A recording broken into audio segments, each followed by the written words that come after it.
Mana buni qarang, 50 ta qarindoshimizning ism shariflarini yozib chiqdi. 50 ta? Birontasi bilan bordi-keldi qilmagan ekanmiz. Nega ularning ismlarini yozib chiqding? Har kuni shu ro'yxatdagi bitta qarindoshimizga telefon qilib, hol-ahvol so'rab qo'yaman. 2 daqiqa ketadi, lekin savobi katta bo'ladi. Qanaqa savob? Silay rahmni savobida oyi, qarabsizki, 50 kun deganda hamma qarindoshlar bilan gaplashib chiqqan bo'laman.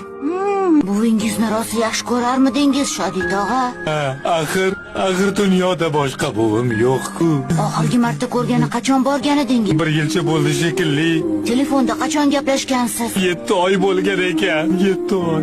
Ha, rosa yaxshi ko'rarkansiz buvingizni. Menga qara, Umar, hamma qarindoshlar buvimning ma'rakasiga kelishgan. Qarindoshlar faqat birov o'lganda yig'ilishadimi? Ha, Endi yig'ilganimizni Ruqayya buvimga nima foydasi bor? Buvim tirikligida hamma qarindoshlarim shu ota hovlida yig'ilsa edi degandilar. Nimani izlayapsiz, oyi? haligi kechagi ro'yxatchi 50 ta qarindoshimizning ismi yozilgan.